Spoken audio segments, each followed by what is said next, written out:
I didn't know she was my mom's best friend.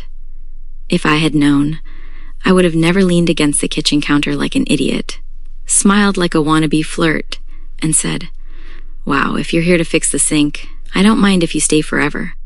She turned slowly. Elegant, calm, beautiful, in a way that made my brain stop working. She looked me up and down, not shocked, not offended. "Oh, and what exactly would I be staying for?" That's when my mom walked in. "Oh, good. You met Auntie Vivian." My soul left my body. Auntie Vivian, my mom's best friend of 20 years. The woman who used to carry me as a baby. And I had just flirted with her like a random girl from Instagram. She smiled at me, not kindly, T angrily. T like she had just discovered a very interesting secret. And I knew, right there, my life was about to become very complicated. The woe T part about embarrassing yourself in front of a beautiful woman is not it's the memory. It replays constantly in HD. Her calm eyes, that slow, amused smile, the way she said nothing, but somehow said everything.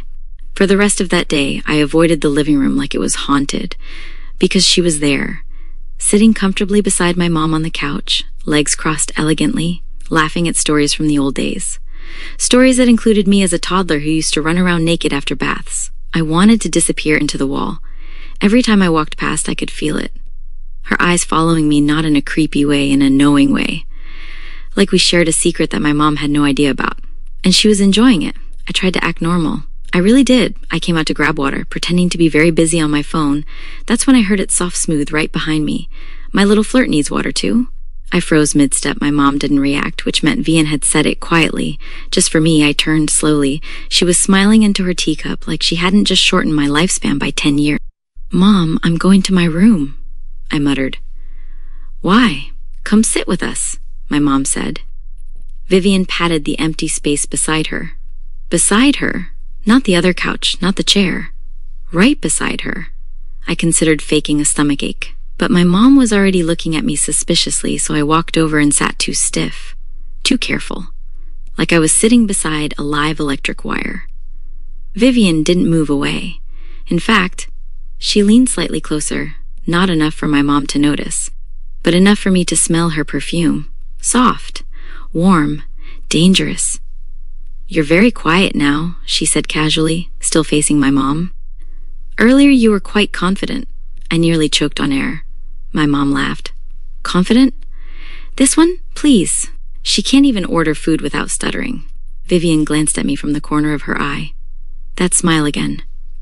"Oh, I think she can be very confident when she wants to be." I knew exactly what she meant. And I knew she knew I knew this was psychological warfare, and I was losing. The teasing didn't stop there. Every small thing became a secret joke. "When I got up to grab snacks," she said softly as I passed, careful. "Don't trip. You wouldn't want to fall for me again." I stumbled. Actually stumbled. My mom turned. "Are you okay?" Vivian sipped her tea calmly like she had done nothing. I realized something very important in that moment. She wasn't embarrassed. She wasn't uncomfortable. She was entertained by me. Later that evening, my mom went to the kitchen to answer a phone call, and for the first time since the incident, Vivian and I were alone in the living room. Silence felt like a heavy blanket. I suddenly became very interested in the pattern on the rug. "Look at me," she said gently. I didn't want to, which is exactly why I did. Her expression wasn't teasing this time. It was curious, studying me, like I was a puzzle she had just discovered. "Do you always flirt before asking for someone's name?" she asked. "I didn't know who you were," I blurted. She laughed softly. A beautiful, low laugh. That's what makes it adorable. Adorable. I didn't know if I should be offended or flattered. Probably both. "Relax," she added. "I'm not going to tell your mother." My eyes widened. "Please don't." She tilted her head slightly. "Why? Afraid she'll find out you have a bold side?" I swallowed. She leaned back into the couch, satisfied. "Don't worry. Your secret is safe with me." Little flirt. I didn't like how much my heart reacted to that nickname. From that day forward, she never called me by my name. Not once. It was always little flirt, troublemaker, bold girl, and she said them softly privately, like pet names that only we understood. And the worst part, I started waiting to hear them. That night, I lay in bed staring at the ceiling, thinking about how her voice sounded when she teased me, thinking about how her eyes lingered, thinking about how she didn't look at me like a kid. She looked at me like I was interesting, and that thought refused to let me sleep. Because for the first time since the embarrassment, I wasn't just mortified, I was curious, very, very curious. The house was quiet in that late night way that makes every sound feel louder than it is. The fridge humming, the clock ticking, my own footsteps on the tiles. I wasn't even thirsty. I just couldn't sleep. And unfortunately for me, my brain had decided the best thing to do at 12:17 a.m. was replay every single moment Vivian had teased me earlier. Little flirt, I groaned into the darkness of the hallway. Why did she have to say it like that? Soft, calm, almost affectionate. I reached the kitchen and flicked on the light and nearly screamed. She was already there, leaning against the counter like she owned the place. Silk pajamas. Dark navy, the kind that moved when she breathed. Her hair wasn't tied up like earlier. It fell loosely over her shoulders, slightly messy, like she had been trying to sleep too. For a moment, neither of us spoke. We just stared at each other, like two people caught doing something suspicious, even though all we were doing was existing in the same kitchen. I just came for water, I said quickly. She raised an eyebrow. I didn't accuse you of anything. Her voice was lower at night, softer, warmer. I walked to the fridge, very aware of how close she was. The kitchen suddenly felt smaller than usual, like the walls had quietly shifted in. I poured water into a glass, trying very hard to act like a normal human being who was not painfully aware of a beautiful older woman standing 3 steps away in silk pajamas. Silence stretched. Then she spoke. So tell me, I froze. Do you flirt with all older women you meet, or am I special? The glass slipped slightly in my hand and water splashed onto the counter. She laughed quietly, not loudly, not mockingly, but like she was genuinely enjoying this. I didn't know you were, I started. Old? She supplied smoothly. No, I mean, my mom's friend, she stepped closer. Not aggressively, not fast. Just one calm step that made my brain stop working. You started this, sweetheart. Sweetheart. I forgot how words worked. I forgot why I was in the kitchen. I forgot how to breathe normally. She leaned back against the counter beside me, crossing her arms casually. You looked very confident this afternoon, she continued. What happened to that girl? She died? I muttered. She smiled. Pity. I liked her. My heart did something very illegal inside my chest. I tried to drink the water to look busy. She watched me. Actually watched me like I was a show. You're nervous around me, she observed. I'm not, I lied immediately. She tilted her head. You spilled water. That was the glass's fault. She laughed again. That soft, dangerous laugh. She did something small. Something so small it shouldn't have mattered. Reached over and wiped the water off the counter with a napkin.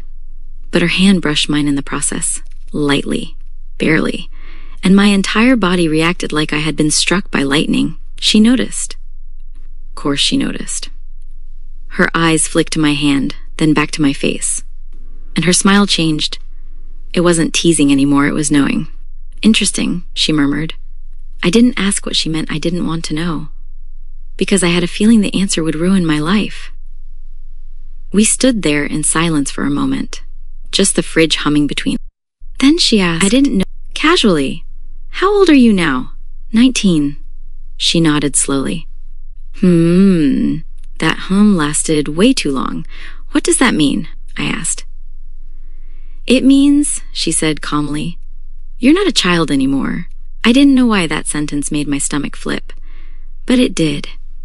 I finished the water even though I wasn't thirsty anymore.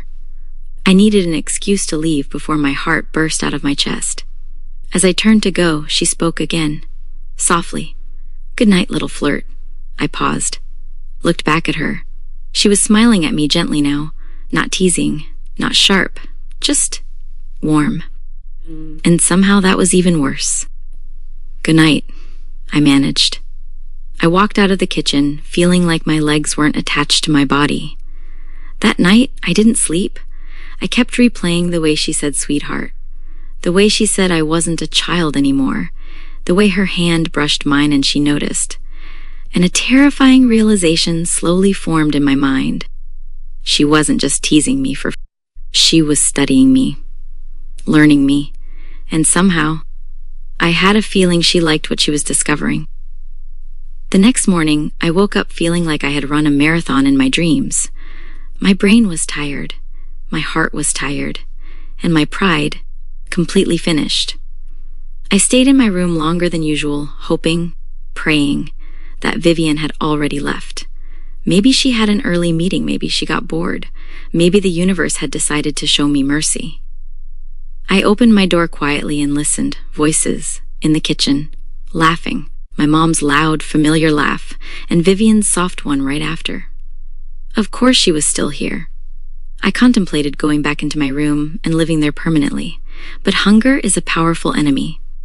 So I walked into the kitchen, pretending to be a person who had not had an emotional crisis over a woman in silk pajamas at midnight. My mom was making breakfast. Vivian was sitting at the counter, legs crossed, sipping coffee like she belonged there, like she belonged in my thoughts.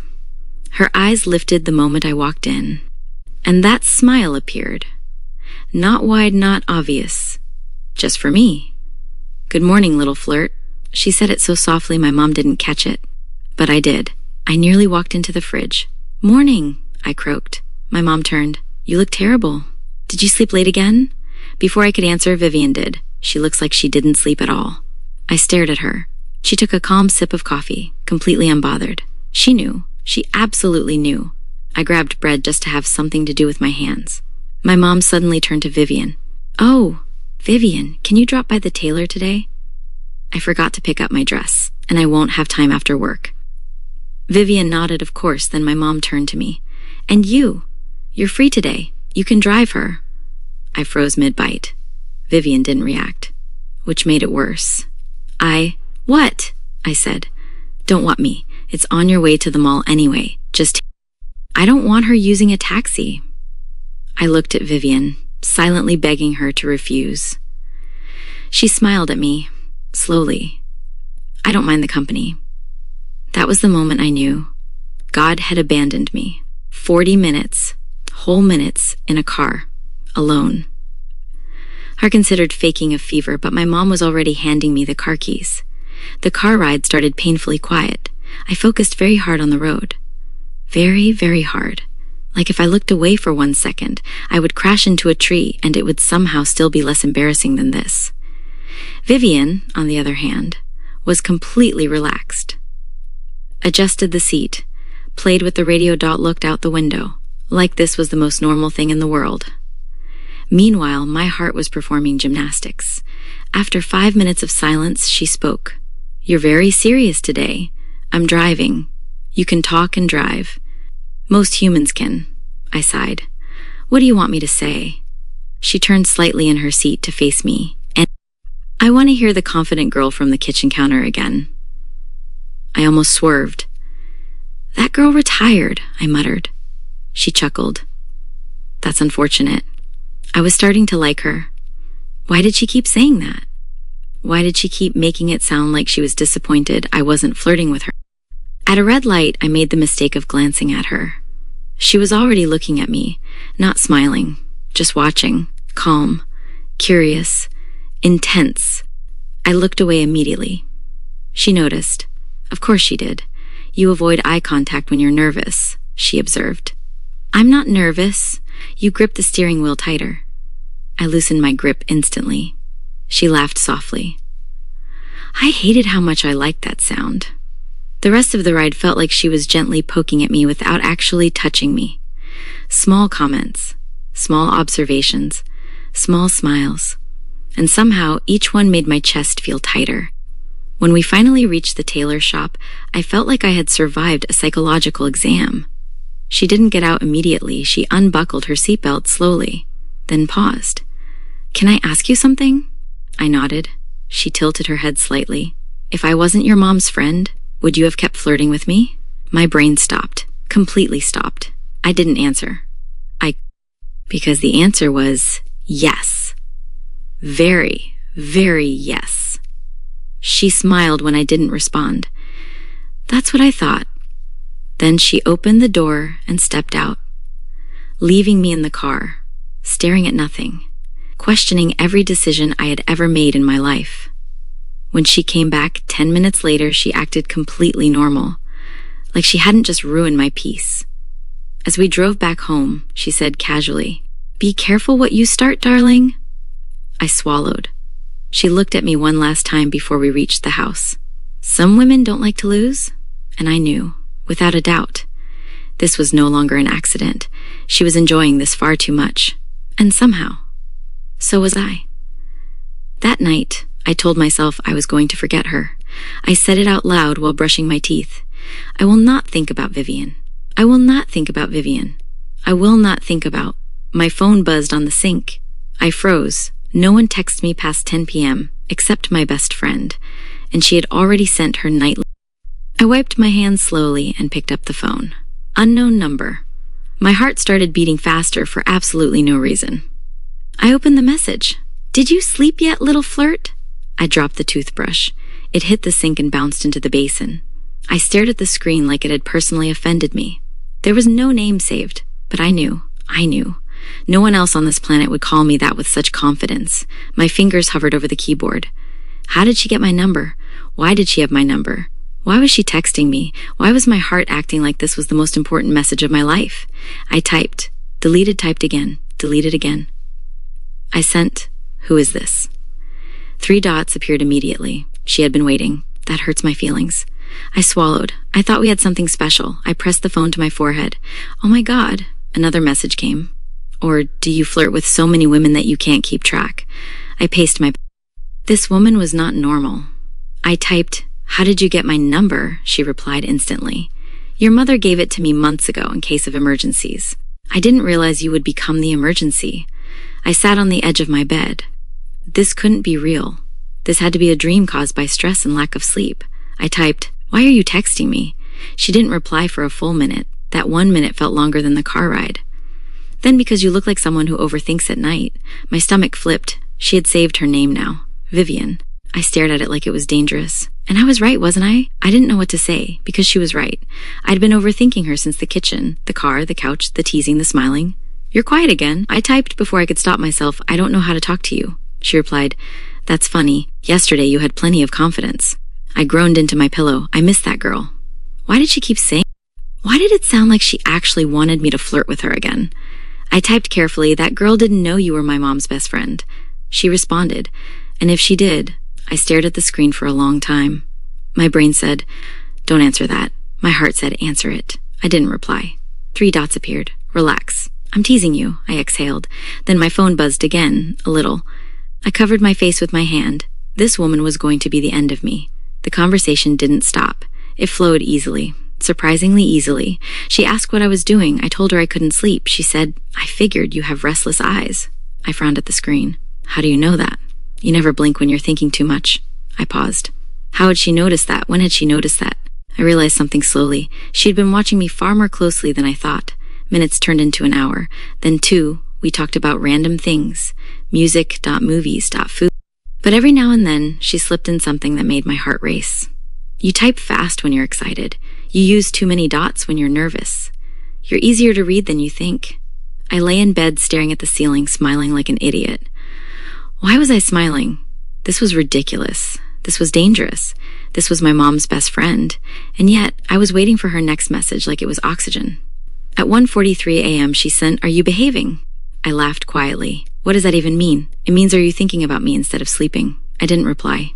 She sent another message. "Yo, silence is very loud, little flirt." I turned onto my side and buried my face into the pillow. She was enjoying this too much. And the worst part? So was I. Then she sent something that made my chest tighten. "You look nervous today." I liked it. I stopped smiling. I reread that message 3 times. It didn't sound like teasing. It sounded honest. I typed slowly. Why? She took longer to reply this time. Then, because you stop pretending when you're nervous. I didn't know why that hit me so deeply. Maybe because she was right. When I got flustered, I stopped trying to be cool. I became real. And she liked that. At 2:07 a.m., she sent, "You should sleep. You too." "I will." A pause. Then "Goodnight, little flirt." I stared at that message for a long time. Then I typed, "Goodnight, Vivian." She reacted with a heart. A simple heart. And somehow that felt more intimate than all the teasing combined. I placed the phone on my chest and stared at the ceiling in the dark. My room felt different, quieter. But my heart felt louder. Because now, the teasing wasn't just happening when she visited. It was following me into my private space, into my night, into my thoughts. And for the first time since this entire mess started, I realized something terrifying. I was looking forward to her text tomorrow. The next morning I woke up before my alarm, not because I was well rested, but because my brain remembered something before I even opened my eyes. The text, the heart reaction. I grabbed my phone immediately. No new messages. And for some reason, that disappointed me. I lay there staring at the ceiling, replaying the conversation from last night like it was my favorite movie. The way she typed. The way she noticed small things about me. The way she said goodnight. I had never had a goodnight feel that personal before. I rolled onto my side and groaned into my pillow. This is bad. This is very, very bad. Around noon, my mom announced that Vivian was coming over again, casually, like she was announcing the weather. "Oh, Vivian said she'll stop by to drop something off." I shot up from the couch so fast I almost scared the dog. "Why?" My mom blinked at me. "Why are you asking like that? No reason, just asking." She gave me a look. I immediately pretended to be very interested in the TV. But inside, panic had already started packing its bags. She was coming here. After last night, after the texts, after the heart, I suddenly became very aware of my appearance. My hair was a mess. I was wearing an old t-shirt. I smelled like laziness. I ran to my room. I changed shirts 3 times, brushed my hair twice, stared at myself in the mirror like I was preparing for a job interview. "Why do you care?" I asked my reflection. My reflection didn't answer, because we both knew the answer. When the doorbell rang, my heart did something dramatic. My mom went to open it. I pretended to walk casually into the living room like I had not been waiting there for the past 2 minutes pretending to scroll through my phone. Vivian walked in, calm, elegant, wearing a simple cream blouse and dark jeans, nothing fancy. And yet she still managed to look like she had stepped out of a movie scene. Her eyes found me immediately, and that smile appeared.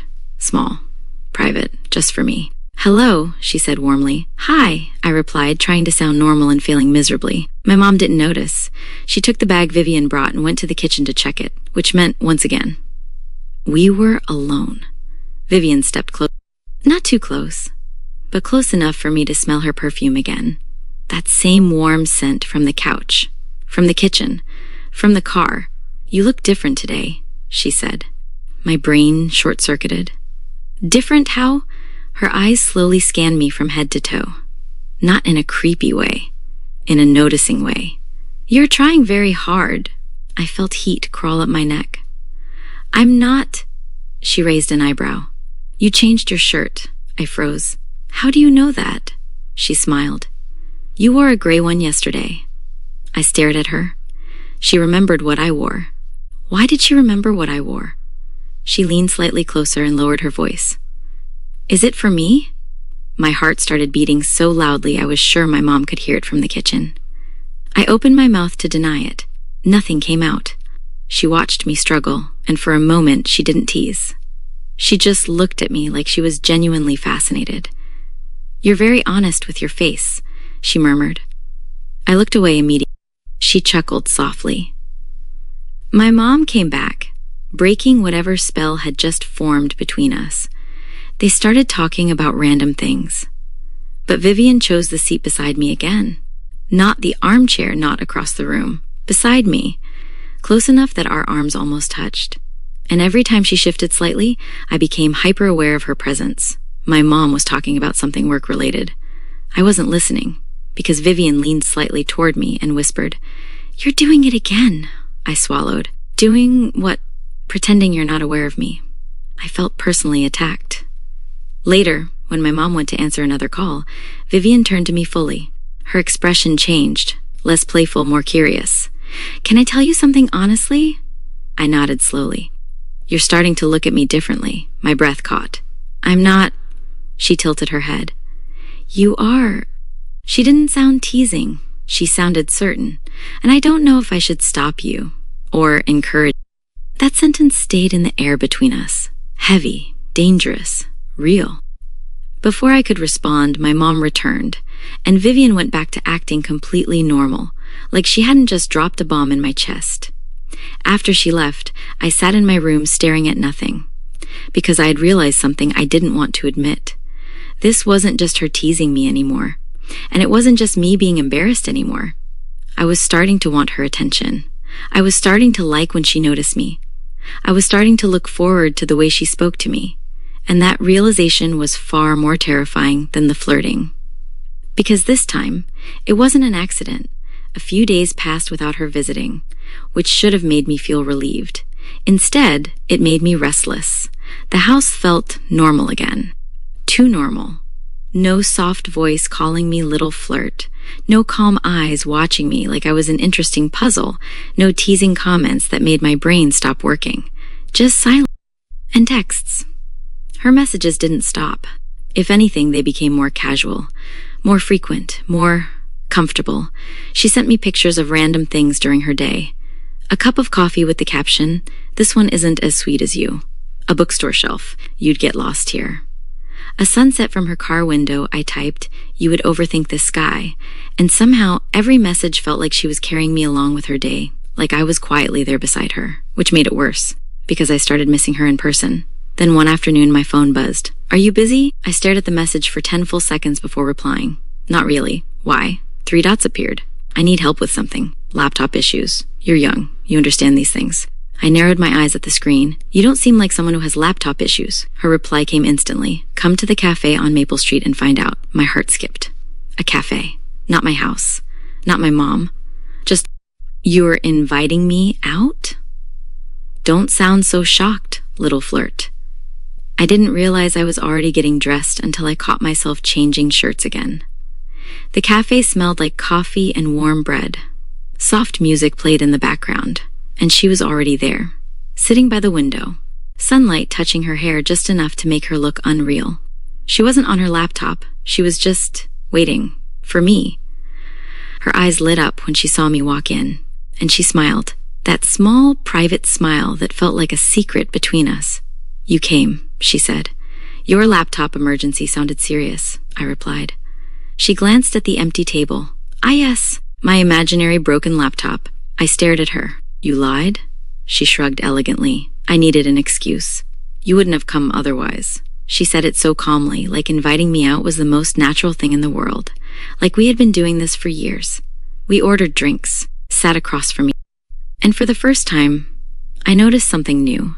She wasn't teasing me as much. She was watching me, listening to me, asking me questions about school, friends, things I liked, actually listening to my answers, leaning forward slightly when I spoke, smiling when I got animated, and somewhere between talking about my favorite movie and laughing over a stupid childhood story. I forgot she was my mom's best friend. I forgot she was off limits. I forgot I was supposed to be nervous. I just enjoyed being there with her. At some point, I got too comfortable. I laughed loudly at something she said and leaned back in my chair. She looked at me with an expression I hadn't seen before. Soft, warm, dangerous in a completely different way.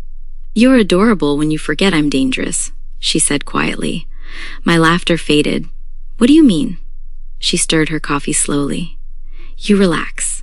You stop guarding yourself. You stop pretending." I swallowed. She looked at me like she was memorized. "I like this version of you."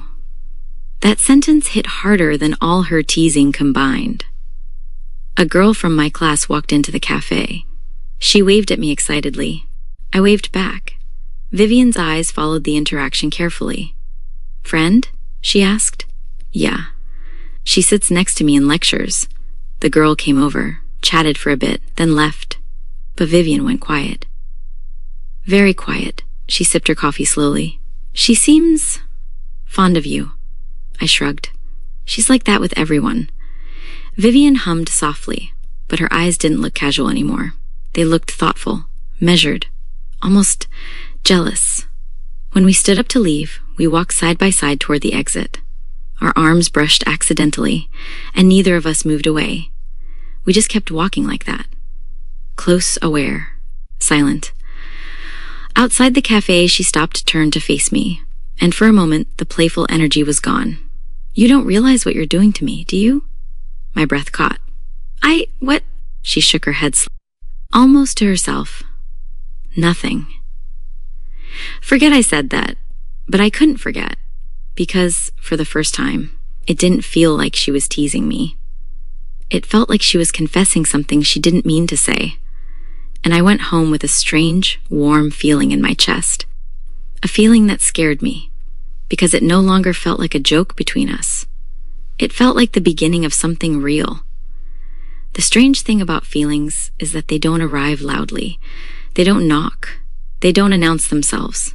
They just quietly sit beside you until you suddenly realize they've been there for a while. That realization hit me 3 days after the cafe. I was lying on my bed, staring at my phone, smiling at a message Vivian had just sent. "You'd hate this song. It's too emotional for you." I typed back, "I like emotional songs." Her reply came almost instantly. "No, you pretend you don't, but you do." I smiled. Then I stopped smiling, because I realized something. She knew. Not in a casual way. Not in a my friend's daughter way. She knew how I thought, how I reacted, what I pretended to be, and what I actually was. And the thought made my chest feel too full. That evening, my mom mentioned casually that Vivian might come over for dinner. And instead of panic, I felt excitement. Actual excitement. I went to my room and stood in front of my wardrobe like this was a date. Because deep down, that's what it was starting to feel like. She arrived wearing a simple black dress, nothing dramatic. But the moment she stepped into the house, my brain went quiet. She smiled at my mom, then her eyes found me, and that familiar private smile appeared. "Hello, little flirt." I smiled back without even realizing. "Hi." My mom didn't notice, but Vivian did. She always did. Dinner was normal. Too normal. They talked about old stories. Work, family gossip. Every now and then, Vivian would glance at me across the table and hold the look for half a second too long, just enough to make my stomach flip. Halfway through dinner, my phone buzzed beside my plate. I glanced at it. A message from a girl in my class. "Hey, are you coming to the study group tomorrow? Also? You looked really nice today." I smiled slightly. Before I could reply, I felt it. Vivian watching me, I looked up, her eyes dropped to my phone, then back to my face. She didn't say anything, but something changed in her expression. Something subtle, something quiet, something sharp. After dinner, my mom went to take a call outside, and once again, the universe decided to leave us alone. Vivian leaned back in her chair, crossed her arms, and looked at me calmly. "Who's that?" I blinked. "What? The message that made you smile?" I hesitated. "Just a girl from my class." She nodded slowly. Too slowly. "She seems comfortable texting you at night." "It's not like that," I said quickly. Vivian tilted her head. "Like what?" I opened my mouth, closed it. I didn't know what "like what" even meant. She leaned forward slightly, her voice softer now. "Do you like her?" My heart skipped. "Not really." She studied my face carefully, like she was checking if I was lying. "Not really," she repeated. Then she leaned back again, but she didn't look relaxed. She looked thoughtful, quiet, almost bothered. The silence stretched. Then she said something that surprised me. "You should be careful who you give your attention to." I frowned. "Why?" She held my gaze. "Because not everyone deserves it." There was something deeper in that sentence, something she wasn't saying directly, and for some reason, it made me feel warm, because it sounded like she didn't want me giving my attention to someone else. I decided to test something small, something harmless. "There's actually someone who's been trying to ask me out," I said casually. Vivian's eyes flicked up instantly. "Oh?" I nodded. Yeah, she's been hinting for weeks. Vivian didn't interrupt, didn't react dramatically, but her fingers tightened slightly around the glass she was holding. And, she asked, I haven't said yes. She held my gaze. Why not? I shrugged. Didn't feel right. She didn't look away. Good. That one word slipped out before she could stop it. We both know. She cleared her throat lightly. I mean, you should be sure before you start anything with anyone. But it was too late. I had heard the first good, and I had seen the look in her eyes when she said, my chest felt strangely light, because now I knew. She wasn't just teasing me for fun. She didn't like the idea of me liking someone else, and that realization sent a quiet thrill through me, a dangerous one. When my mom came back inside, Vivian stood to leave.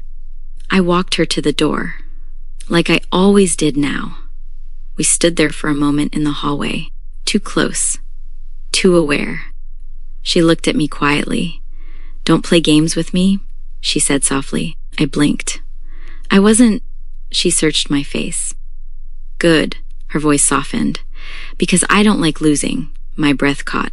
The same sentence from the car. But this time, it didn't sound like a joke. It sounded like a warning. And somehow, that made my heart beat even faster. The problem with tension is that it doesn't stay invisible forever. It starts leaking. Through glances, through pauses, through the way two people suddenly become very aware of each other in a room. And unfortunately for me, my mom was not blind. It started small. Why do you and Vivian go quiet when I enter the room? I almost dropped the spoon I was holding. We don't, I said too quickly. My mom squinted at me. You do. It's like I interrupt something every time. I laughed nervously. You're imagining things. She hummed in that suspicious mother way that meant she was not imagining anything. Vivian came over that evening, like she usually did. Calm, elegant, unbothered. But the moment she walked in, I could feel the difference. My mom was watching us, not obviously, but carefully. Studying the way Vivian greeted me, studying the way I responded. Vivian, of course, acted perfectly normal. She always did. That was the terrifying part. She had this ability to speak to me in a way that sounded innocent to others, but loaded to me. You look well rested today, she said. My mom smiled. She actually slept early for once. Vivian glanced at me. I'm glad. That was it. Just 2 words. But the way she said it made my ears burn, because we both remembered the nights we stayed up texting. We sat in the living room, the 3 of us, my mom in the armchair, Vivian beside me on the couch, too close, again. I tried to focus on the TV, but I could feel it, her arm just inches from mine, the warmth, the awareness. Then my mom said it, casually, dangerously. You two have gotten strangely close lately. I froze. Vivian didn't. She smiled calmly. She's easy to talk to. My mom raised an eyebrow. Is she? She barely talks to anyone at home. Vivian looked at me from the corner of her eye. She talks when she's comfortable. I swallowed. That was not a normal sentence. That was a sentence meant for... My mom leaned back and laughed. You two act like you're hiding something. My heart stopped. Completely stopped. Vivian laughed lightly. Smooth. Effortless. What could we possibly be hiding? She said it so naturally that even I almost believed her. My mom shook her head. I don't know. Just a strange vibe. A strange vibe. That's what this was. A vibe. A dangerous, emotional, impossible to explain vibe. Later that night, my mom went to the kitchen to grab drinks. And for the first time, Vivian didn't tease. She didn't smile. She didn't whisper. She just looked at me seriously. She's starting to notice, she said quietly. I nodded. My throat felt tight. What do we do? She held my gaze. Nothing. Her voice was calm, but there was something heavy in it. We act normal. I didn't know why that sentence made me feel disappointed, because I didn't want to act normal. Not anymore. My mom came back. Conversation resumed. But now, everything felt fragile, like we were walking on thin ice. One wrong move, One wrong glance, and everything would crack. When Vivian stood up to leave, I walked her to the door like always. But this time, the hallway felt different, quieter, tighter. She turned to face me. No smile, no teasing, just honesty. We need to be careful. My chest tightened. About what? She looked at me for a long moment. About how obvious this is becoming. I didn't breathe. She stepped a little closer. Not enough for anyone to see, but enough for me to feel it. You're starting to look at me like you don't know how to hide your feelings. That sentence hit me like a confession I didn't know I had made. I don't know how to hide them, I admitted softly. She exhaled slowly. And for the first time since this began, she looked conflicted. That's what worries me. Not because she didn't feel it, but because she did. She didn't leave immediately. Her hand was still on the door handle. Mine was still resting against the wall beside it. We were standing too close for two people who were acting normal. The hallway light was dim. The house was quiet behind us. And for a moment, neither of us moved. That's what worries me, she repeated softly. I swallowed. Why? She looked at me like she was choosing her words carefully, like every sentence now mattered. Because you don't know how dangerous honesty can be. I frowned slightly. I'm just being myself. A faint smile touched her lips. Exactly. That wasn't reassuring. Footsteps sounded faintly from inside the house. My mom! Vivian straightened instantly, composed, elegant, untouchable. The version of her the world saw. By the time my mom appeared in the hallway, Vivian was already smiling politely. I should get going, she said casually, like we hadn't just been standing in a moment thick enough to drown in. My mom hugged her, chatted for another minute, and I stood there, feeling like I had just lived through something invisible no one else could see. That night, I couldn't stop thinking about her words. You're starting to look at me like you don't know how to hide your feelings. I replayed every glance I had given her. Every time I looked at her too long, every time I forgot my mom was in the room, had I really been that obvious? And if I had, what did that say about how I felt? My phone buzzed at 11:38 p.m. Did she say anything after I left? I replied instantly. No, just the usual. A pause. Then she's perceptive. I noticed. We need to be smarter. I stared at that message. We, not you, not me. We. That single word made my heart ache in a way I couldn't explain. I typed slowly. Are you scared? She didn't reply for almost 2 minutes. I watched the screen the entire time, then not of her. My chest tightened. Then what? The typing dots appeared, disappeared, appeared again, of how much I'm starting to care. I stopped breathing. I reread the message. Once, twice, 3 times. This wasn't teasing. This wasn't playful. This was real. Very real. I didn't know what to say, so I told the truth. I care too. Her reply came immediately. I know. That was I 2 words. But they carried more weight than everything we had said before. I lay in bed staring at the ceiling in the dark. And for the first time since this started, I wasn't confused. I wasn't embarrassed. I wasn't nervous. I was certain. This wasn't an accident anymore. This wasn't harmless teasing. This wasn't just attraction. This was something growing quietly between us. Something neither of us had planned, and something neither of us knew how to stop. The next time Vivian came over, something had changed, not in the house, not in the air, but in us. There was no more pretending this was light teasing or harmless fun. We had both said it now. I care too. And that truth sat quietly between us like a secret neither of us could unveil. She arrived in the evening. My mom greeted her like always. I stood in the hallway pretending I wasn't waiting for the sound of her voice. The moment she stepped inside, her eyes found me. And for the first time since this started, she didn't smile playfully. She looked at me softly, warmly, like someone looking at something precious. Hi, she said, just that, no nickname, no teasing. And somehow that felt more intimate than anything she had ever called me. Hi, I replied, equally quiet. My mom didn't notice the difference. But we did. Dinner was normal. But the silence between our words was louder. Every glance lasted longer. Every accidental brush of arms felt intentional. And my heart didn't race from embarrassment anymore. It raced from awareness. After eating, my mom got a call from a relative and stepped outside to take it. Vivian and I were left alone in the living room again. But this time, the silence didn't feel awkward. It felt... She didn't sit all the way back on the couch. She leaned forward slightly, elbows on her knees, hands clasped. like she had something important to say. "I tried to ignore this," she said quietly. My heart skipped. "I know." She looked at me. Her expression wasn't teasing. It wasn't amused. It was honest. "I really did." There was a softness in her voice I had never heard before. "I told myself you were just my friend's daughter, that you were just being playful, that I was reading too much into it." I swallowed. "But you weren't," I said. She shook her head slowly. "No, you weren't." A small, helpless smile appeared on her lips. "You made it very difficult to ignore." I felt warmth spread through my chest. Not nervous warmth, not awkward warmth, but something deeper. She looked at me like she was studying me again. But this time, there was no curiosity. There was affection.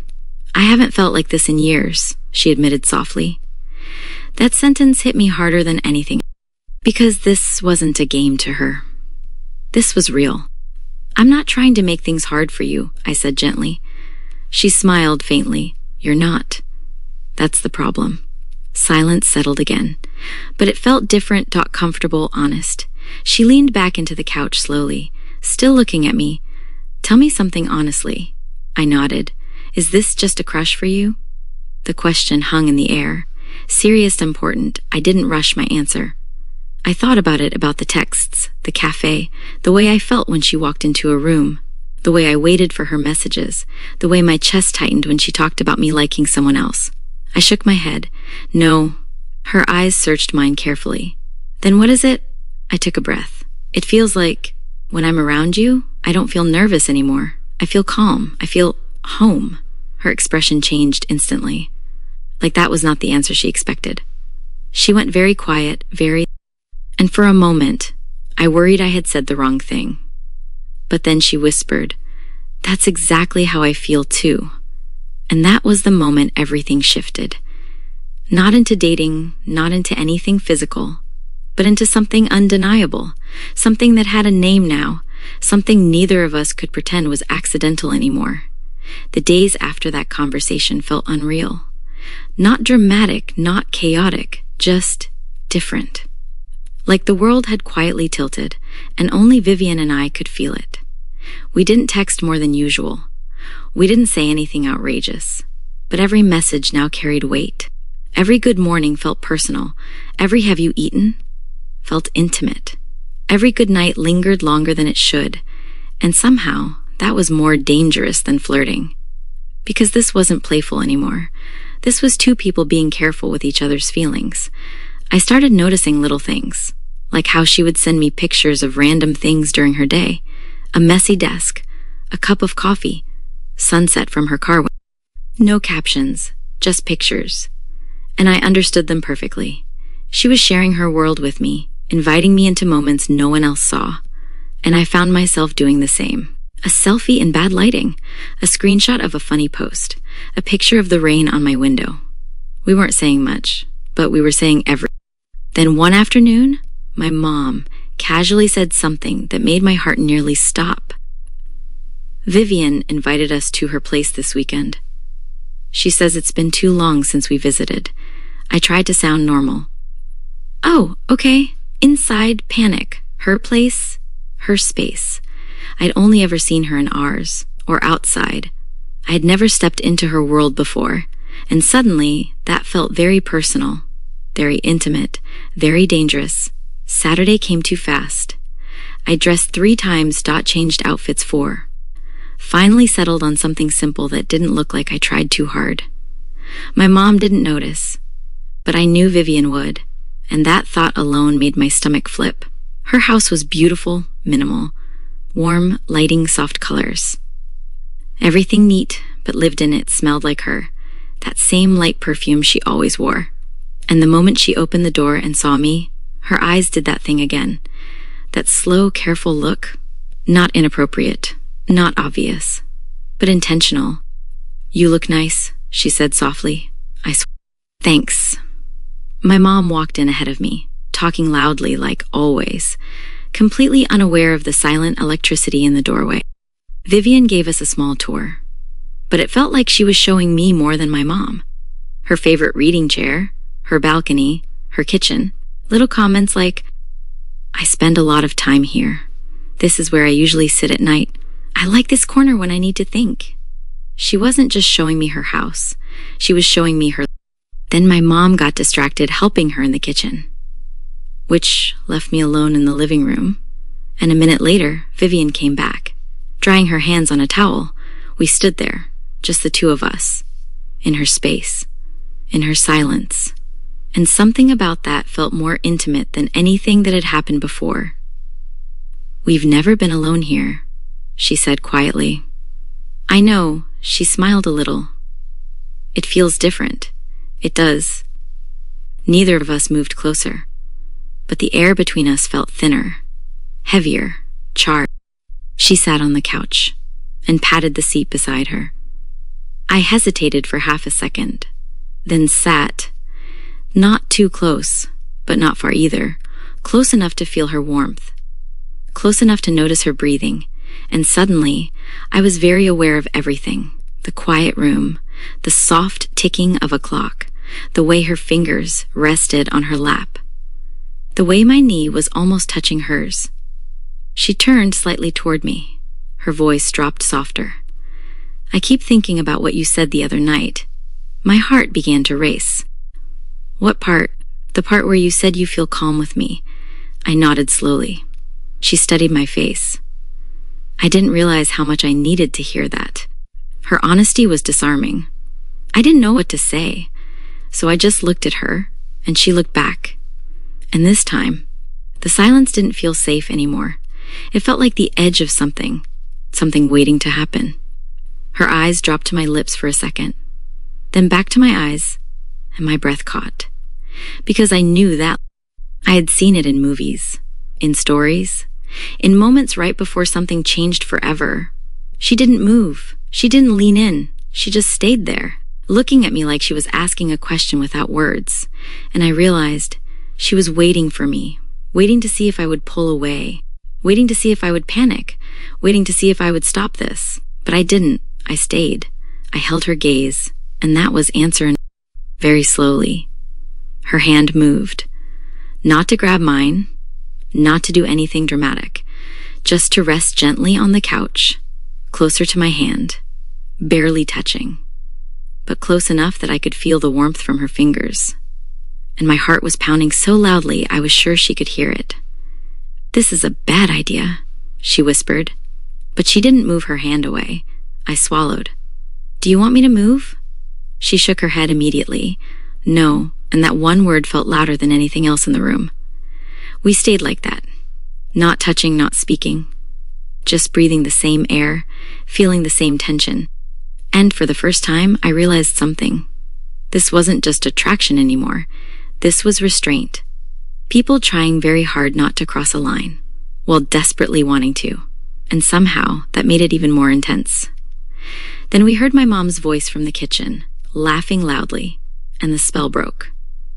Vivian leaned back slightly, cleared her throat, but her hand stayed where it was, still close to mine, still warm, still dangerous, and she whispered, almost to herself, "You have no idea what you're doing to me." After that day at Vivian's house, everything between us became quieter, not distant, not cold, but careful. Like we had both walked to the very edge of something and seen how easy it would be to fall, and now we were pretending we didn't know how close we had come. She didn't text me that night, for the first time in weeks. No "did you get home safe?" No random meme. No goodnight, and I understood why. She was trying to breathe, trying to put space between what almost happened and what was happening. But the silence? It was louder than any message she could have sent. I stared at my phone longer than I should have, waiting, hoping. Nothing came, and for the first time, I felt something uncomfortable settle in my chest. Fear, not of her, but of losing whatever this was. The next morning, she finally texted, "Morning. Hope you slept well. So normal, so painfully normal." I typed back I did. "You? Yeah. Busy day today. Busy." That word felt like a wall. By afternoon, my mind was racing with questions. Was she pulling away? Did she regret how close we got? Did she think this was going too far? I hated that I cared this much, but I did. That evening, my mom mentioned casually, Vivian won't be coming over for a while. She says she has a lot of work this week. And my stomach dropped. A lot of work. Of course, that excuse again. I nodded like it didn't matter, but inside, something hurt. 3 days passed. 4 texts became shorter, less playful, more polite. And it felt wrong, like we were strangers pretending to know each other. I missed her teasing. I missed the way she looked at me. I even missed the tension. Because this distance, this felt worse. On the 5th day, I couldn't take it anymore. I texted her first. "Did I do something wrong?" She replied almost immediately. "What? No. Why would you think that? You've been distant." There was a long pause. "Then I'm trying to do the right thing." My chest tightened. "And what is the right thing?" Her reply took longer this time. "Creating space before this turns into something we can't control." I stared at the message. Something we can't control. So she felt it too, that pull. That dangerous gravity. I typed slowly. "Do you want space? Or are you scared of what happens if we don't have it?" Another long pause. Then both. Honest. Painfully honest. That night I couldn't sleep. Because for the first time I realized something important. This wasn't just exciting tension anymore. This was starting to hurt. Because caring about someone means their distance affects you. And hers did more than I expected. The next afternoon there was a knock on our door. My mom wasn't home. I opened it, and my heart stopped. Vivian stood there, looking tired but determined. "We need to talk," she said softly. I stepped aside to let her in. My hands were shaking, not from nerves, from relief. She didn't sit. She paced slightly, running a hand through her hair, which she only did when she was stressed. "I thought if I stayed away, this would calm down," she admitted. I stayed quiet, letting her speak, but it didn't. It just made me miss you more. That hit hard. She stopped pacing, looked at me. Really looked at me. "Do you know how ridiculous that is?" I shook my head slightly. "I'm trying to be responsible. I'm trying to be mature. I'm trying to remember I'm your mom's best friend." Her voice cracked slightly. "And all I can think about is you." Silence filled the room, heavy, honest, raw. She stepped closer. Not too close, but enough that I could see the conflict in her eyes. "This isn't supposed to happen. I know. You're not supposed to make me feel like this. I know." She laughed softly, but there was no humor. "Then why do you—" I didn't have an answer. "Because feelings don't follow rules." She looked at me like she was searching for permission, for reassurance, for something. "Tell me to stop," she said quietly. My heart pounded. "Tell me this is a mistake and I will walk away right now." I opened my mouth, but nothing came out, because I didn't want her to walk away. And she saw that. In my silence, in my eyes, in the way I didn't step back. Her voice dropped to a whisper. "You're making this very hard for me." And for the first time, she didn't look strong. She looked vulnerable, like someone who was losing a battle with her own heart. And I realized this wasn't just difficult for me. This was terrifying for her. Vivian didn't leave after saying that. She stood there, close enough that I could see the tiny crease between her brows, the one that only appeared when she was overthinking. Close enough that I could feel the warmth from her body without her even touching. The house felt too quiet, too small, like the walls were listening, like the air knew something important was about to happen. "Say something," she whispered. Her voice wasn't firm anymore. It was soft, almost pleading. I swallowed. "I don't want you to walk away." The words came out before I could filter them, before I could be logical, before I could be careful. And the moment I said them, her eyes closed briefly. Like she had been holding her breath for days and finally exhaled. She stepped closer, not dramatically, not suddenly, just one small step. But that one step erased the polite distance we had been maintaining for weeks. Now I could see the tiny details on her face, the faint shimmer in her eyes, the way her lips parted slightly when she breathed. "You have no idea what that does to me," she said quietly. My heart was racing so loudly I was sure she could hear it. "I tried to be sensible," she continued. "I told myself this was temporary. A little cry, a phase. Something that would pass if I ignored it." Her eyes met mine again. "But you didn't pass. I felt something tighten in my chest, because neither did she.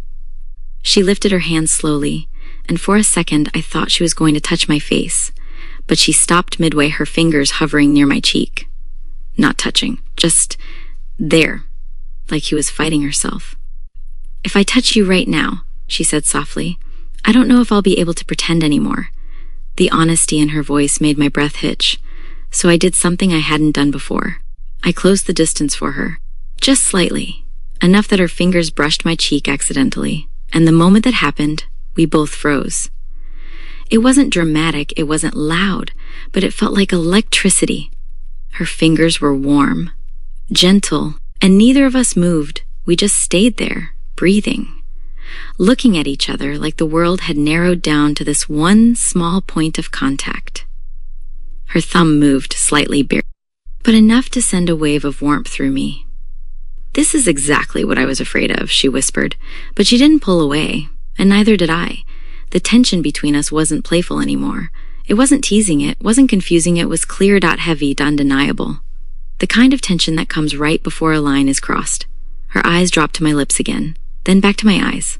Slow, careful, asking a question without words. And this time, I didn't just stay still, I leaned in. Much. Just enough to make my intention clear. And that was all it took.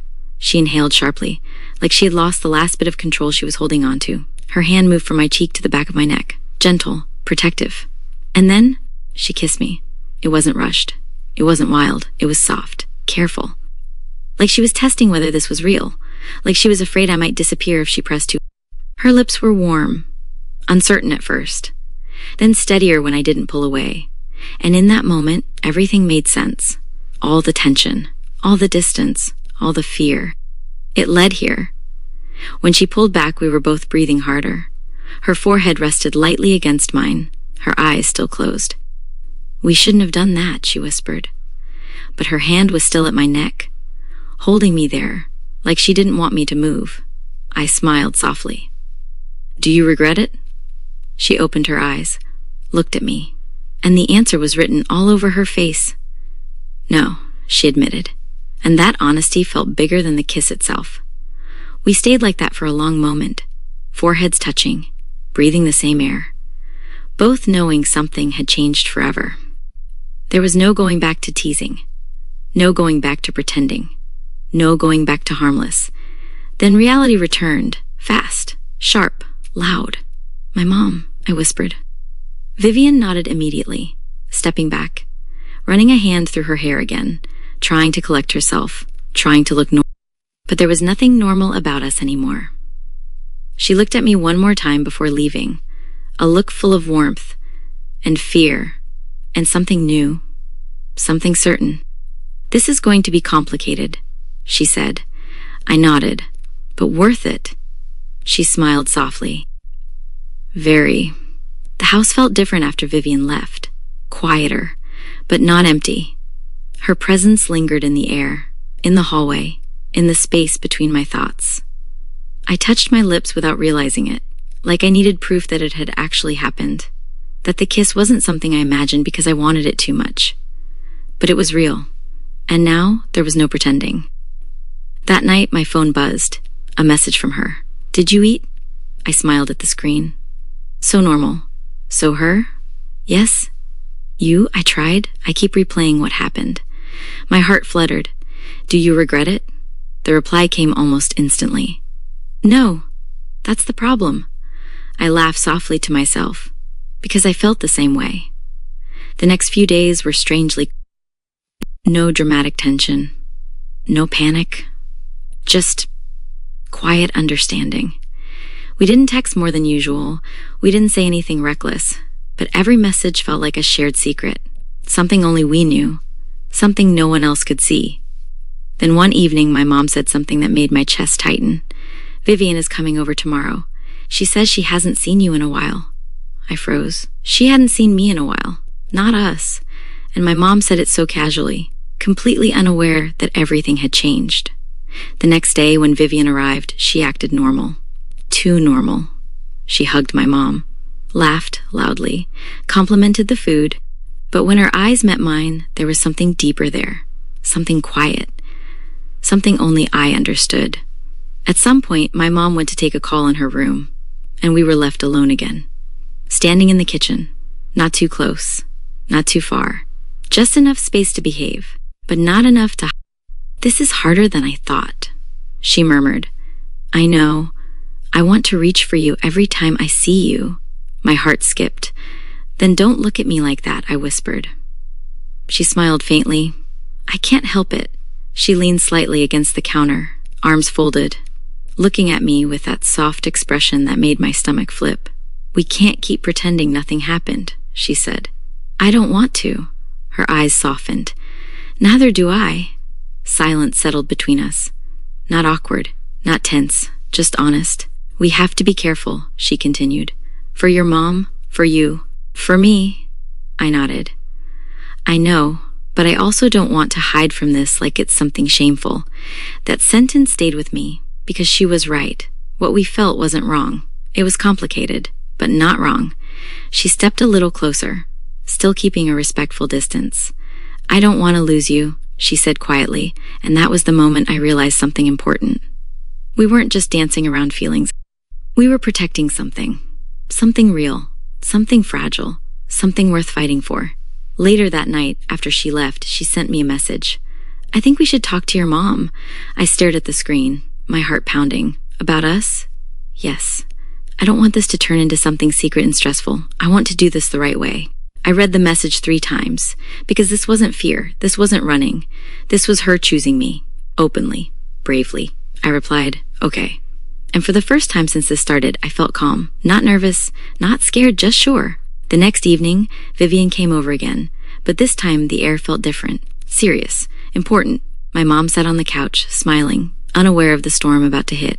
Vivian sat beside her. I sat across from them, and my heart was racing. Vivian spoke first, calm, respectful, honest. She didn't rush, she didn't panic. She just told the truth.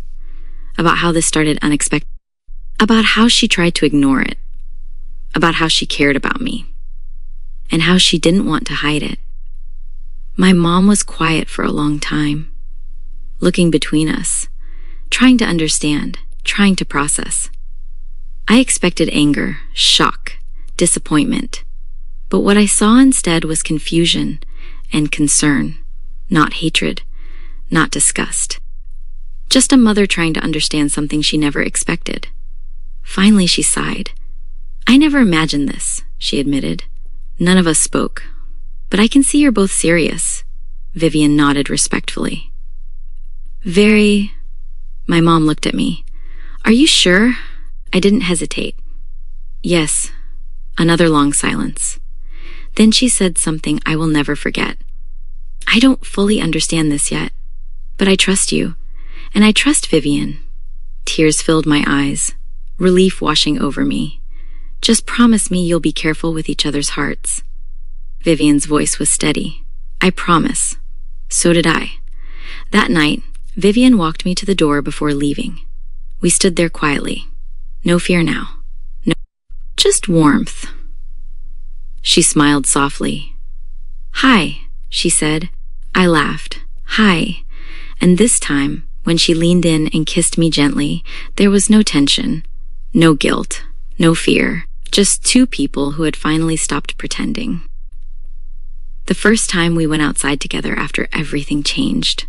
It didn't feel romantic. It felt risky. Vivian insisted we start small. "Just coffee," she said. "Somewhere quiet, somewhere no one knows us." But the moment we stepped into the cafe, I understood what Chapter 16 was really about. Not love, not kisses, not feelings, but the world. We didn't sit across from each other like before. We sat side by side, close enough that our arms brushed occasionally, close enough that I could feel her warmth through the thin fabric of her sleeve. And for the first few minutes, neither of us spoke, because being outside together like this felt strangely intimate and strangely exposed.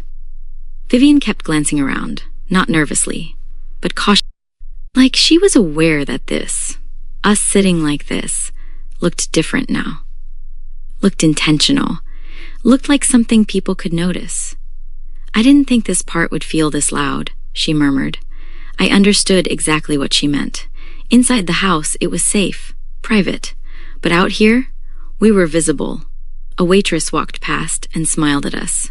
"Cute couple," she said casually, and kept walking. I froze. Vivian did too. We both turned to look at each other slowly. Neither of us corrected her. Neither of us laughed it off. Because for the first time, someone saw us exactly how we were, and it made my heart race. Vivian smiled softly, but there was something behind it. Something thoughtful. "That shouldn't have made me this happy," she admitted. I smiled back. It made me happy too. And that was when I noticed the shift. This wasn't just secret excitement anymore. This was real life pressing in. As we talked, laughed quietly, shared a slice of cake, people looking, not judging, just noticing. Because Vivian was elegant, older, composed, and I was clearly younger, and together we stood out. When we left the cafe, she didn't reach for my hand immediately. She hesitated, looked at me, asking silently. I nodded, and she intertwined her fingers with mine. Gentle, warm, certain, and my heart nearly burst. But as we walked down the street, I felt it. The stares, the curiosity, the subtle double takes, and for the first time I understood what Vivian had been afraid of. This wasn't just about us. This was about how the world would see us. Halfway down the street she slowed, then stopped, her hand still holding mine. "Are you okay?" she asked quietly. I nodded, but she didn't look convinced. "This is what I was trying to protect you from." I squeezed her hand. "I don't need protection from being seen with you." Her eyes softened, but I could see the worry settling in deep heaven. That night, after she dropped me off, she didn't text like usual. And when she finally did, it was different. Today made me realize something.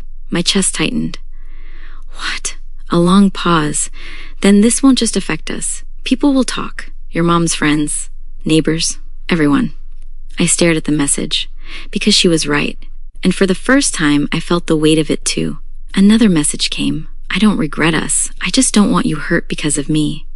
And there it was again, her instinct to step back, to protect me, even if it meant hurting herself. I replied, "I don't care what people think." She didn't answer for a long time, then finally, "I care, because I care about you." And suddenly, it was complicated, real, and quietly painful. The next few days felt fragile, not broken, not distant, but like we were both walking carefully around something invisible, something neither of us wanted to name. Vivian still texted me, still asked if I had eaten, still sent me random pictures from her. But there was a softness missing, a restraint, like she was holding herself back from saying what she really wanted to say. And I knew why. The cafe, the stairs, the reality of being seen. It had gotten into her head. On the fourth day, she didn't text until evening. "Are you home?" I frowned at the screen. "Yes." "Why?" "I'm outside." My heart jumped into my throat. I rushed to the window, and there she was, leaning against her car, looking up at my house like she was preparing herself for something difficult. I ran outside before I could overthink it.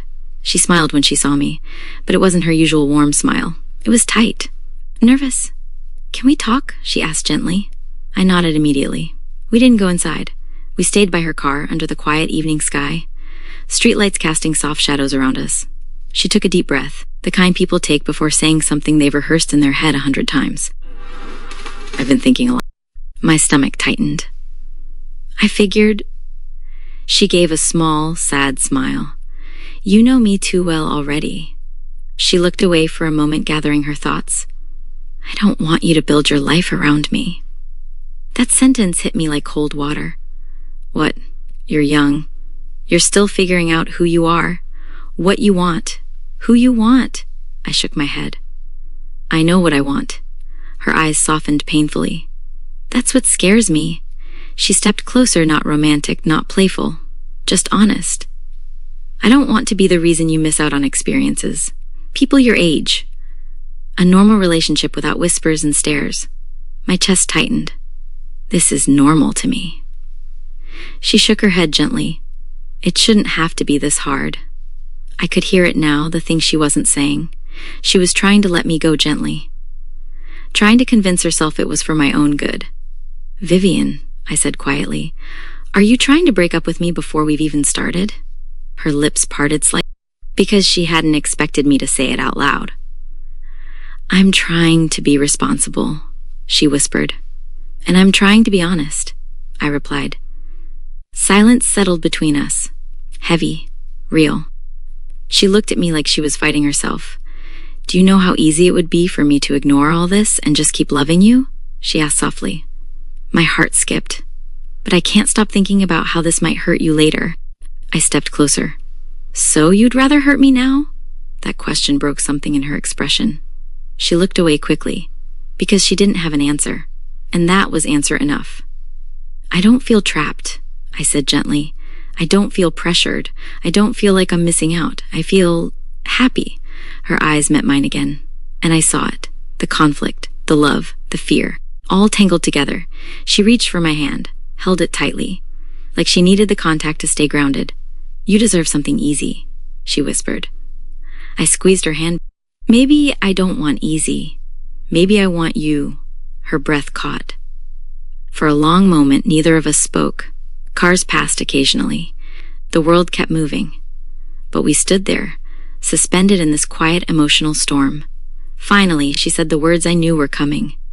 I think we should slow down. Not stop, but slow down. And somehow, that hurt, almost as much. Because slowing down meant distance, meant caution, meant stepping back from the warmth we had just found. I nodded slowly, because I understood her, even if I didn't like it, and she saw that understanding in my eyes, which only made it harder for her. She pulled me into a gentle hug. Not romantic, not heated, just tight, protective. Like she was holding on to me and letting me go at the same time. I don't want to lose you, she whispered into my hair. You won't, I replied, but for the first time, I wasn't completely sure. Slowing down sounded simple when Vivian said it. In reality, it felt like slowly suffocating. Not because she stopped caring, but because she cared too much. And that care turned into distance. She still texted me. But now there were gaps, long ones, hours where I would stare at my phone, wondering if she was deliberately giving me space, or if she was fighting the urge to talk to me. And somehow both possibilities hurt. I started overthinking everything. If she replied late, I wondered who she was with. If her message sounded short, I wondered if she was regretting us. If she didn't call me by the little teasing names she used to, I felt the absence like a missing piece. And I hated that I was becoming this person. This anxious. This unsure.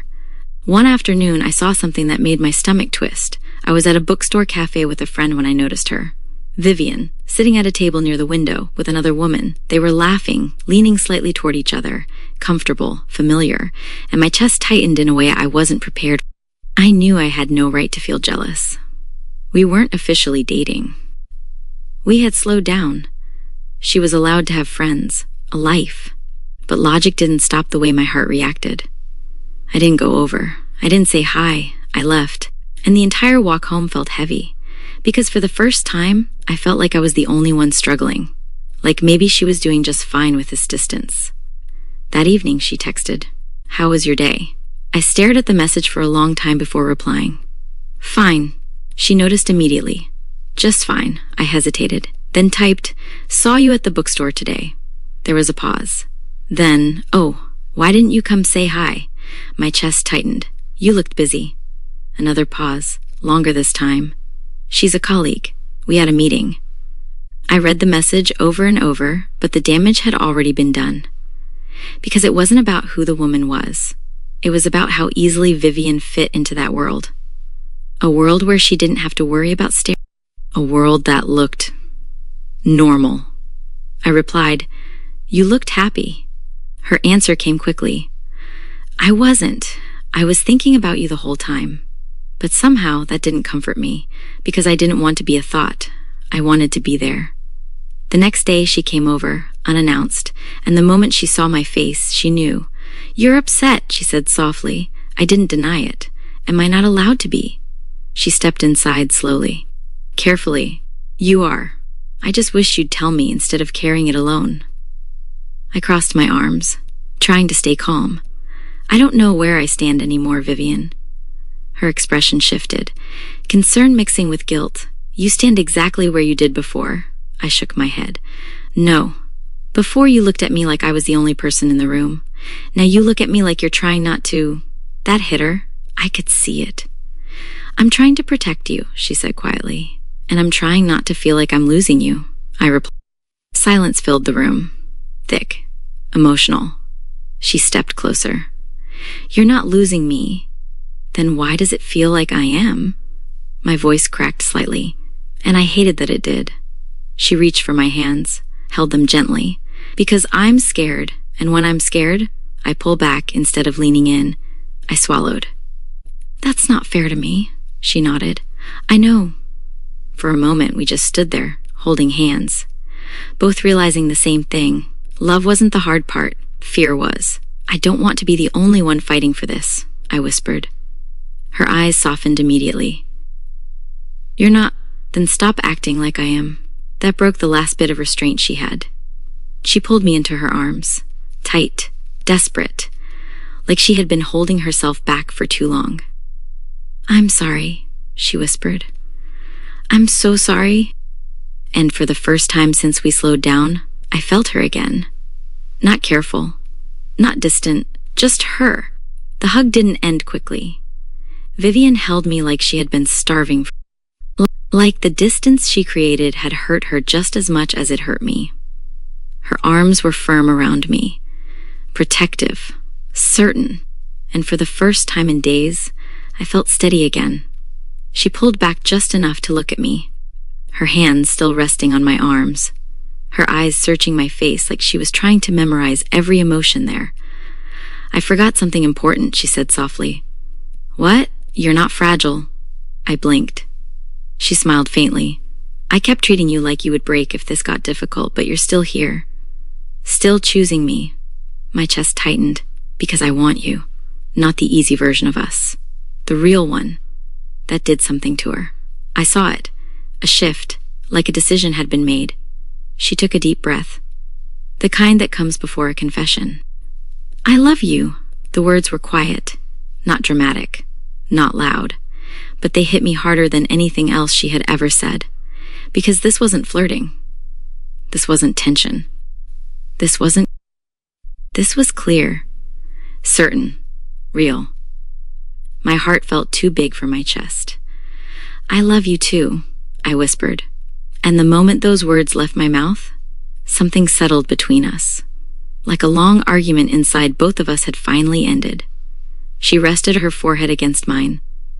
I don't want to slow down anymore, she admitted. I don't want to protect you from something you're willingly choosing. I smiled softly. Good, because I'm tired of being protected from you. She laughed quietly, and the sound felt warm again, familiar. She cupped my face gently, her thumbs brushing my cheeks, not hesitant anymore, not unsure. She kissed me again, soft, certain, not rushed, a kiss that felt like a promise instead of a mistake. When we pulled apart, she didn't step back this time. She stayed close. I don't care who stares, she said. I don't care who whispers. I only care that you don't feel alone in this. I don't, I said. Not when you're like this.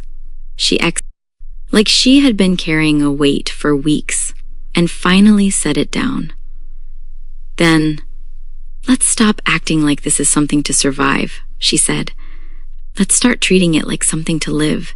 And that was the moment everything changed. Not because the world got easier, but because we stopped being afraid of it. That evening, we went for a walk again. Same street, same sidewalk. But this time, when she reached for my hand, she didn't hesitate. And neither did I. People still looked.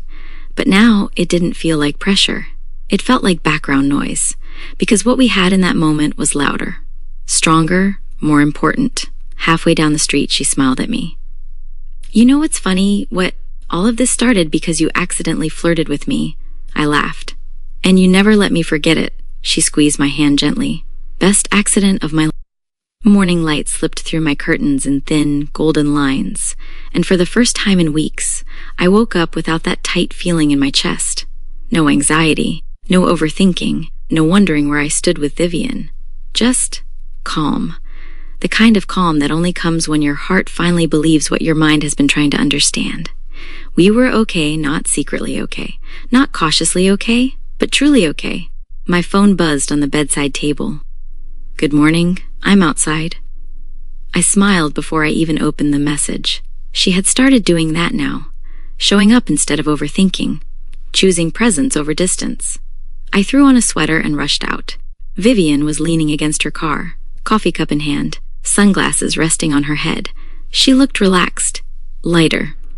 And when she saw me, she smiled in that soft way that still made my stomach flip. "Morning," she said. "Morning?" She handed me the second cup, already knowing my order, already knowing me. We didn't rush to talk. We just stood there for a moment, sipping coffee in comfortable silence. And I realized something. This was what normal felt like for us now. Not stolen moments, not tension, just ease. "Come with me somewhere," she said after a while. "Where? You'll see." I didn't ask more questions. I just got into the car, because I trusted her. She drove us to a quiet park by the water, somewhere peaceful, somewhere open. We walked along the path slowly, side by side, our shoulders occasionally brushing. Then, naturally, her hand found mine. No hesitation, no checking who was watching, just warmth. We sat on a bench facing the water, birds moving lazily across the surface, wind brushing gently past us, and she turned to look at me with a thoughtful expression. "I brought you here because this is where I come when I need to think clearly," she said. I listened quietly, and every time I came here these past weeks, all I could think about was you. My heart softened. She reached into her bag and pulled out something small, a thin silver bracelet. Elegant. "This isn't a big gesture," she said quickly. "I just wanted you to have something that reminds you, I'm not going anywhere." I stared at it, touched, speechless. Eve fastened the bracelet around my wrist gently. Her fingers lingered there a second longer than necessary. Warm, careful, intentional. "So when you overthink," she said softly, "you can look at that and remember I chose you. Not by accident, not by mistake, but on purpose." I didn't realize how close we were until I felt her breath against my cheek. The world around us had gone very quiet. The lake, the wind, the distant birds, all of it faded into the background. Because suddenly, the only thing that existed was the space between her face and mine. My voice came out barely above a whisper. "Vivian." She didn't answer. She just looked at me, not playfully, not cautiously, but with that deep, steady gaze that made my heart slow down and race at the same time. Her thumb brushed lightly over the bracelet on my wrist. Then slowly, her hand slid up, resting gently over my hand, holding it, grounding me. "I don't think I've ever wanted to kiss someone this calmly before," she murmured. And before I could respond, she leaned in. This kiss was different, not hesitant, not testing, but slow, deep. Like she had all the time in the world. Her hand moved from mine to my waist, pulling me slightly closer on the bench. Not forceful, just enough that our bodies touched, and my breath caught in my throat. I felt her other hand come up to my face, her fingers warm against my cheek as she tilted my head slightly. The kiss deepened, still gentle, still careful, but no longer shy. And for a moment I forgot where we were, forgot the park, forgot the world. All I could feel was her, the warmth of her lips, the way her hand held me like I was something precious. When we finally pulled back, neither of us moved away. Our foreheads rested together, breathing this. Her voice came out low. "We should go before I forget we're in public." I laughed softly, my cheeks warm. But I didn't move either, because I didn't want this moment to end. The drive back felt quieter, but not awkward, charged. Her hand rested on my thigh the entire time, not moving, just there. And every time her thumb brushed slightly, my stomach flipped. When we got to my house, she didn't start the engine to leave. She just looked at me. That look again, the one that made my pulse jump. "Do you want to come over for a bit?" she asked softly. I nodded without thinking. Her house felt different this time. Not new, not intimidating, but intimate, familiar. She closed the door gently behind us, and for a second, we just stood there in the quiet hallway, looking at each other, like we both knew this wasn't just another visit. She stepped closer, her hands resting on my waist again, slow, deliberate. Her fingers pressed slightly into the fabric of my sweater as she pulled me closer and kissed me. This time there was no carefulness, no hesitation, just warmth, need, emotion that had been building for weeks finally finding a place to go. We moved without speaking, still kissing, still holding on to each other, until the back of my legs touched the couch. She broke the kiss just long enough to look at me, her eyes darker now, full of feeling. "Tell me if you want me to stop," she whispered. I shook my head and pulled her back to me. We sank onto the couch together, close. So close I could feel her heartbeat through her chest. Her hands never stopped touching me, my arms wrapped around her neck, and the kisses slowed again, deep, unhurried, filled with everything we hadn't been allowed to express before. At some point, we just rested there, foreheads touching, her arms around me, breathing quietly, the tension melting into something softer, warmer, safer. She brushed a strand of hair from my face, smiled gently. "I'm really glad you accidentally flirted with me," she said. I laughed softly. "Best mistake of my life." She kissed me one more time, soft, certain, and pulled me into her arms, where I stayed for a long, peaceful moment, feeling exactly where I was meant to be. When she dropped me off, she didn't rush to leave. She leaned slightly toward me, kissed me softly, a kiss that felt familiar now, comfortable. "Right. See you tonight?" she asked. I nodded. "Always." As I walked back into the house, I caught my reflection in the hallway mirror, and I noticed something. I looked lighter, happier, like someone who had stopped fighting their own heart. All because of one ridiculous moment weeks ago, when I accidentally flirted with my mom's best friend. Hey everyone. Thank you for watching my first video. If you loved it, don't forget to like and subscribe to my channel and hit that bell icon for more amazing Yuri videos. Drop a comment with your favorite moment, and I will see you in my next video. Bye!